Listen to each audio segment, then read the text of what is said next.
Krásny deň prajem všetkým, ktorí ste sa v tejto chvíli rozhodli, že svoju pozornosť venujete ďalšej časti z cyklu novej série Pravda o klíme.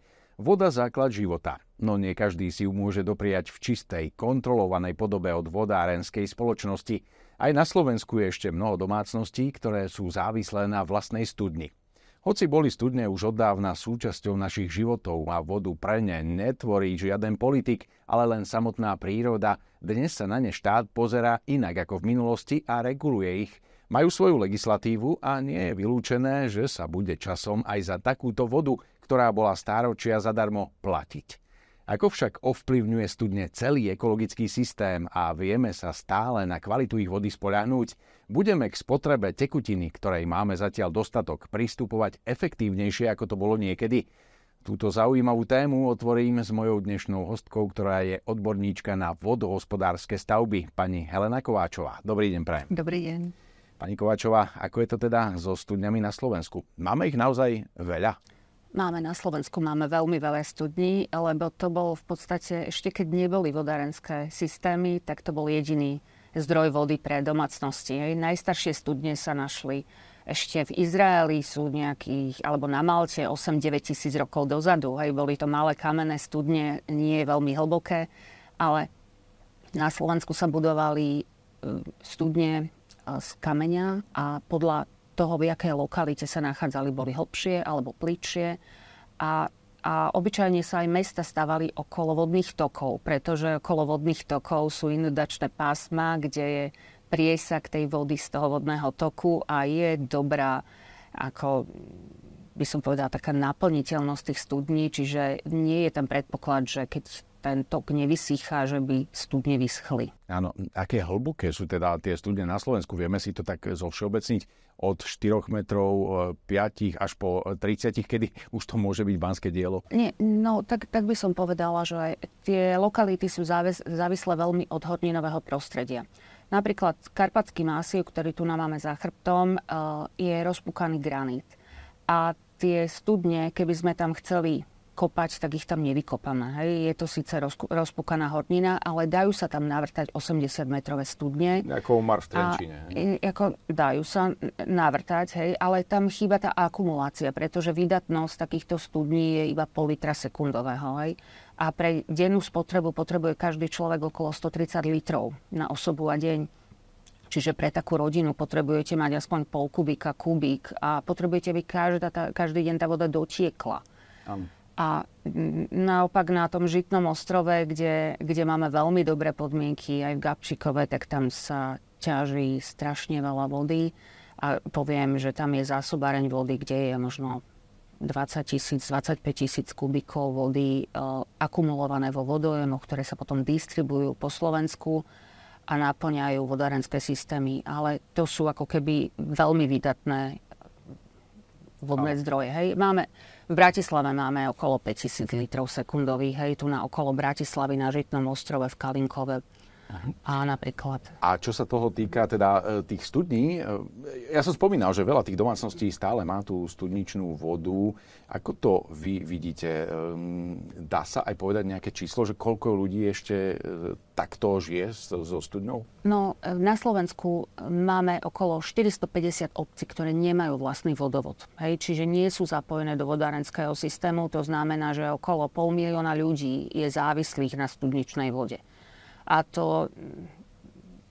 je to dosť veľké číslo na to, že my sme krajina, kde naozaj máme dostatok vody, ale povedala by som, že tam hrá rolu aj kde sa tie studne nachádzajú. Keď sú v nejakých horských oblastiach alebo teda podhorských oblastiach, kde nie je tá možnosť mať také výdatné studne, aby dokázali zásobovať tie obce, a nie sú tam ešte vybudované vodné zdroje, alebo sú kontaminované tie studne, z ktorých sa čerpá voda pre jednotlivých obyvateľov, tak niekde ešte musia dokonca až dovážať vodu pitnú, alebo sa tá studňa môže používať len ako užitkovú vodu. Presne. A je dobré ich spojiť možno aj s tými vodojemmi, ktoré ste spomínali. Možno aj malá domácnosť by mohla mať kvôli zadržiavaniu vody, ak je odkázaná na tú studňu, tak nejakú zbernú nádrž, z ktorej môže čerpať potom.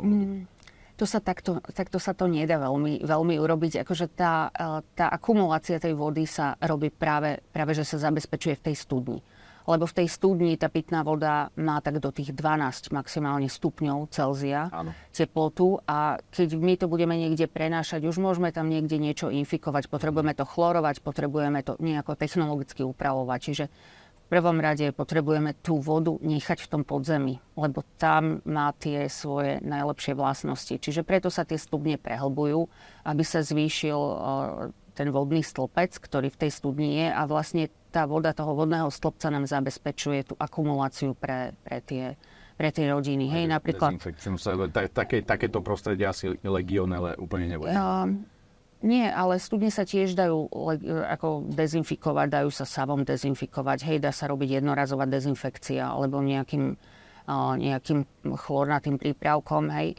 Hlavne to vidíme po lokalitách, kde boli povodne. Hej. Čiže tie studne sú zanesené blátom a treba ich potom vyčistiť. Treba tú vodu vyčerpať, treba tie studne vyčistiť a treba ich vydezinfikovať. A potom tá voda, ktorá tam začne natekať z toho podzemia, tak už môže mať dobrú kvalitu.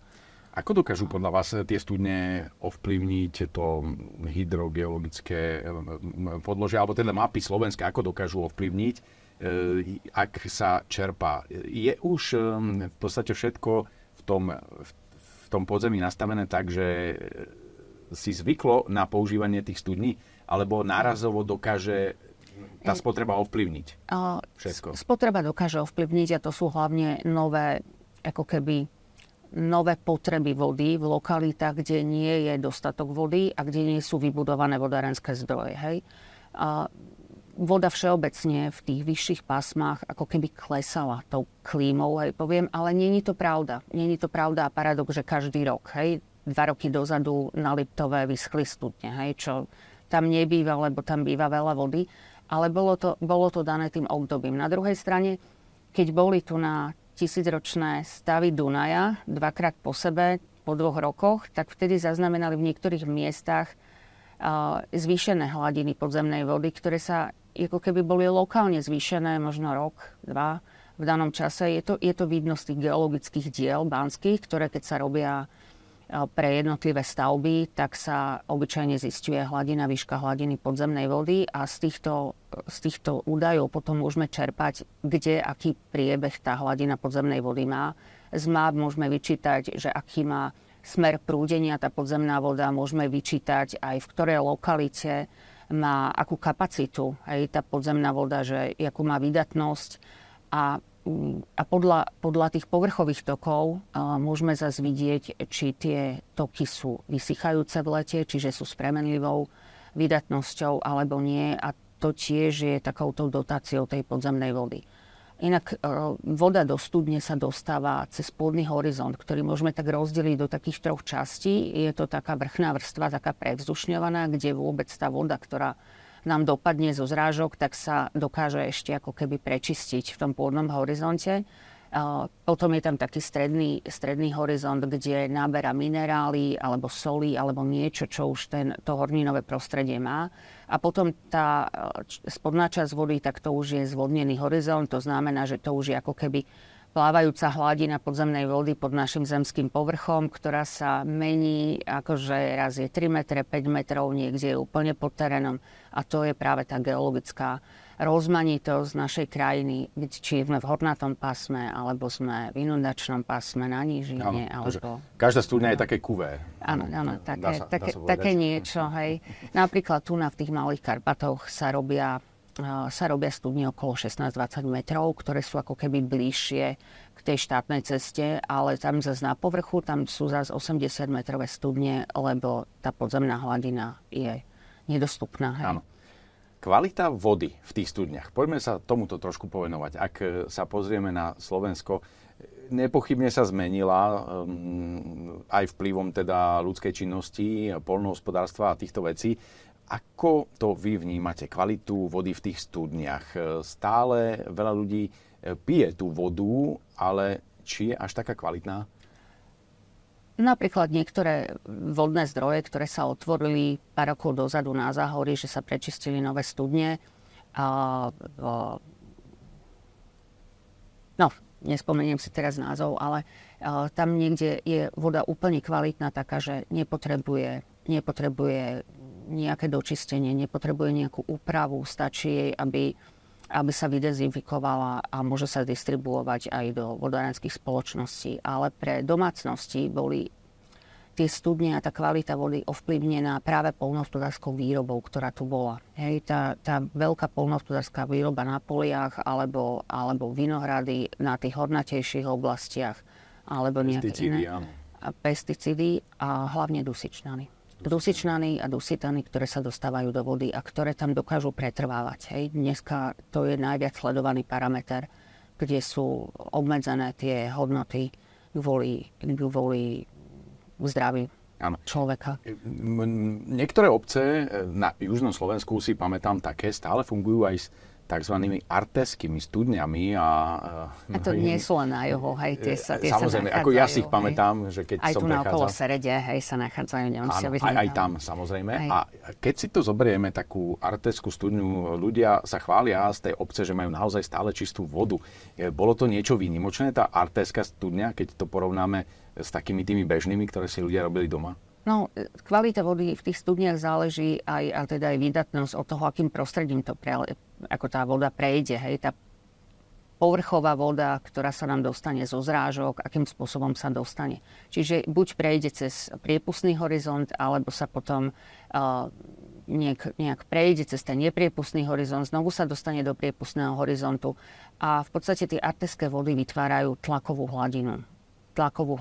Čiže tá voda nachádza medzi dvomi nepriepustnými vrstvami a keď sa narazí, tak ono ju potom treba regulovať tým, že sa zaviera, lebo aby tiekla, hej, má svoj gradient, hej, čiže nejakým spôsobom. Aj je tá voda tým, že pretiekla aspoň cez tie 2-3 vrstvy priepustné, hej, než sa dostala do tých nepriepustných vrstiev, tak v porovnaní má lepšiu kvalitu, ale nie je to paradoxne, lebo aj do tých artéskych vôd sa dokáže dostať znečistenie. Čiže toto vôbec nie je paradoxné a je to práve ľudskou činnosťou. Určite. A ak sa bavíme o kvalite tej vody, tak vodárenské spoločnosti sú naozaj veľmi precízne a dbajú na kvalitu, musia samozrejme aj, majú na to laboratória a stále sa tá voda monitoruje. Ako je to s tými studňami?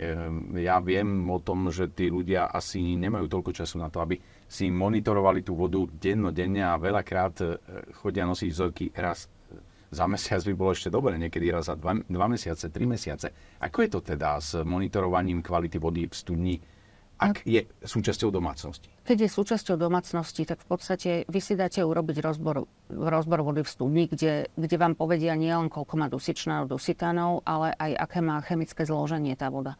Lebo keď má veľa vápnika, tak sa vám to zase vyzráža na spotrebičoch, čo tiež nie je žiaduce. Keď má mangán, tak zase máte všetko vnútri načervenalé a nahnedé. Čiže ako keby to chemické zloženie veľmi ovplyvňuje aj tú senzorickú chuť, aj tú vizuálnu stránku. Čiže už není tá priezračnosť, už nehovorí o tom norma. Norma hovorí o tom, aby tá voda bola priezračná, nebola zakalená, aby mala nejaké hodnoty mangánu a vápnika do nejakej hodnoty, aby v podstate bola tak nastavená, aby bola používateľná na dlhé dobu účel pre ľudí. Ale ako rýchlo sa dokáže zmeniť taká voda v studni? Je to z hodiny na hodinu? Nie, nedokáže sa zmeniť. Vy, keď urobíte raz rozbor, tak ten rozbor obyčajne, pokiaľ nepríde k nejakému znečisteniu vonkajšiemu, tak tá voda skľudne môže fungovať ďalej roky. Hej. Vy si nepotrebujete robiť každý mesiac alebo každý rok takú ako keby komplexný rozbor tej studňovej vody. Stačí vám ako keby raz za čas, alebo keď zistíte, že napríklad voda začne zapáchať, alebo niečo sa zmení na tých senzorických vlastnostiach, tak vtedy je dôležité urobiť ten rozbor komplexný. Hej, napríklad vodárske spoločnosti, keď je deň vody, tak robia zadarmo rozbory vody, ale robia hlavne tie dusitany, dusičnany. Určite hlavne takéto. Hej.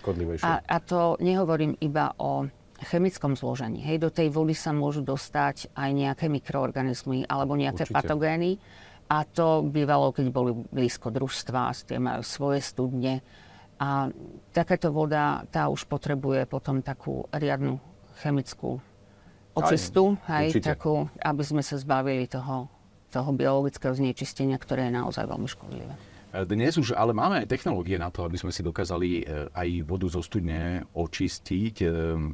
Sú tie technológie dostupné na to, že asi sa dokážeme zbaviť to, čo ste povedali, dusitany, možno nejaké ťažké kovy, ale aj baktérie a nejaké... Áno, to je lepšie. Ťažké kovy, upozorním vás, ťažké kovy nie je pitná voda. Akože toto, keď sa nachádza vo vode, tak to nie je pitná voda. A nedá sa to ani vyčistiť? Nie, toto je už voda len ako keby na nejaké užitková voda, ale už nie je na priamu spotrebu. Ale tieto biologické znečistenia sa dajú hlavne nachlorovať a potom vo filtri zachytávať. Čiže aj tie vodárenské spoločnosti veľakrát na tom východe využívajú vodné nádrže na zásobovanie obyvateľov a to je povrchová voda. Čiže oni ju potrebujú upraviť do takého stavu, aby bola použiteľná pre ľudí. Hej? Lebo tam je aj tých studní málo, tam je tej výdatnosti málo, tam keby nemali tie vodné diela, tak nemajú dostatok vody.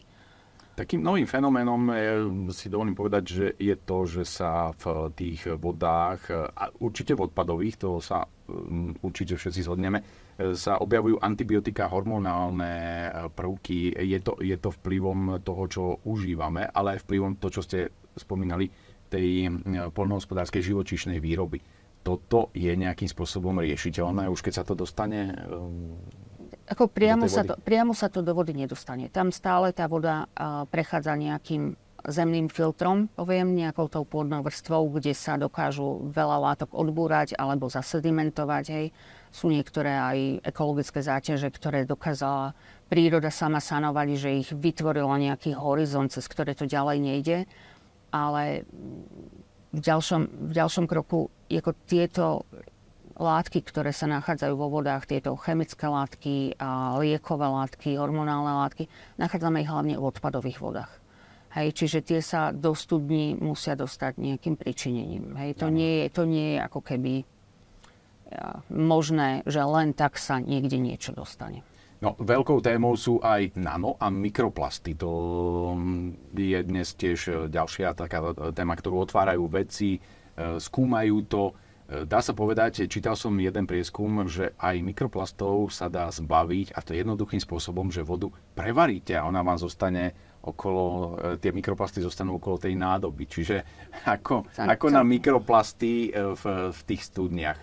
Už ich našli archeológovia, mikroplasty dokonca táto niekoľko metrov pod zemou, čiže je možné, že už sú aj pri tých studniach, ale to bude ešte veľká téma. To bude ešte veľká téma, bude to dlho trvať, ale v princípe používajú sa filtre.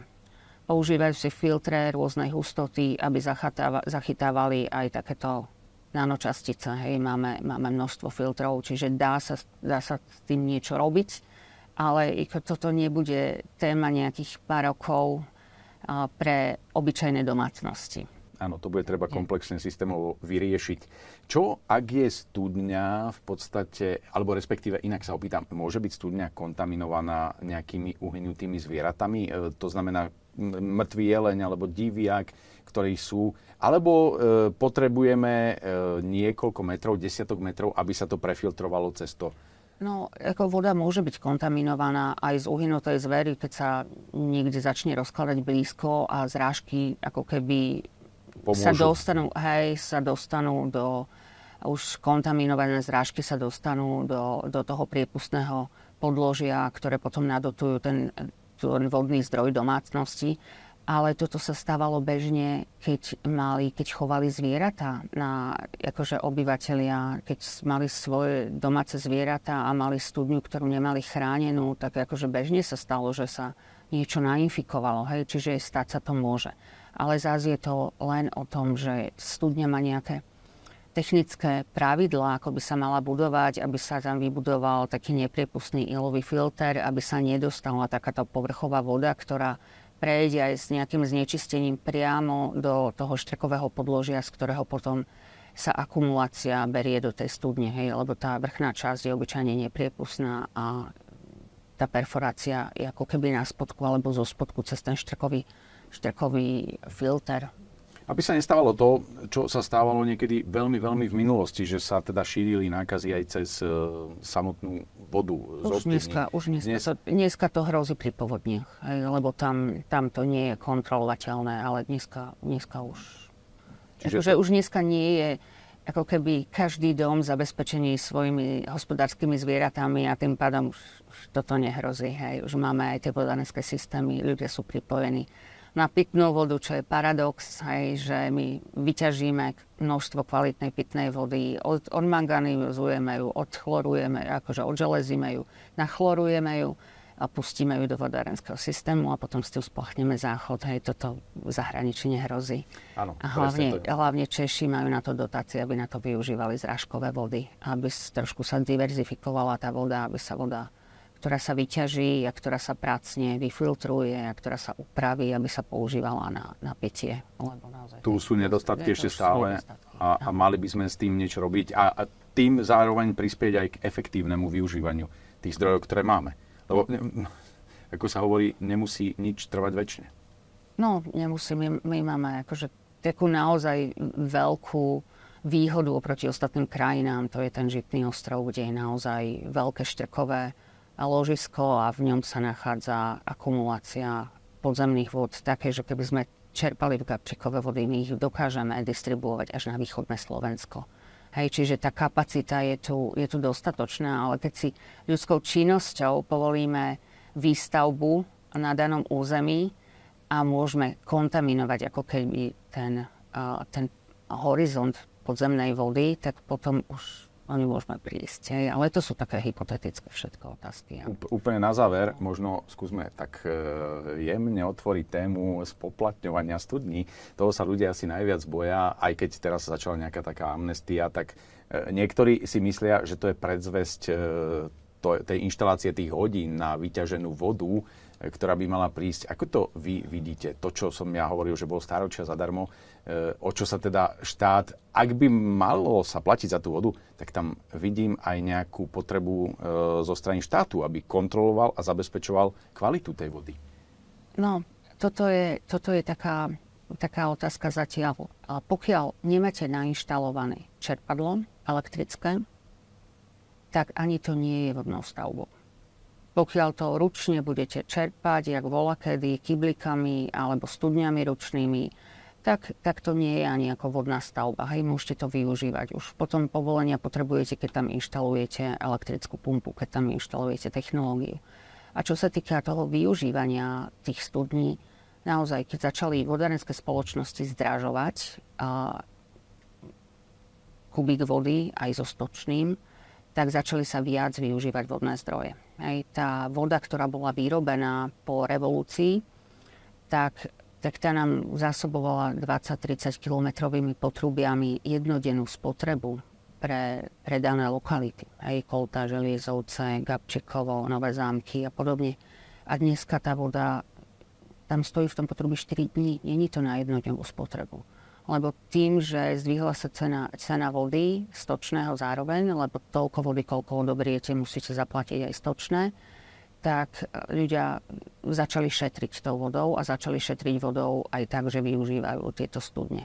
Dokonca niektoré obce sú až tak, ako majú tak nízku spotrebu vody z vodárenských spoločností, že nedosahujú ani hygienické minimum. Lebo to všetko nahrádzajú už ako keby vlastnými vodnými zdrojmi. Takže ľudia sa starajú o tie vodné zdroje, lebo majú v tom nejakú takú istotu zatiaľ aj finančnej stability, by som povedala, že keď sme začali o tých financiách. Tak verím, že sme ľuďom dali niektoré tipy, ako sa môžu starať o svoju studňu a rovnako aj ako efektívne využívať túto vodu. A naozaj, že na to splachovanie by bolo možno lepšie používať práve tú dažďovú vodu. Ďakujem veľmi pekne, pani Kováčová, za to, že ste prijali pozvanie k nám do štúdia a želám ešte pekný zvyšok dňa. Ďakujem, všetko dobré. Ďakujem za pozornosť aj vám a teším sa na vás pri ďalšom vydaní relácie Pravda o klíme. Pekný deň.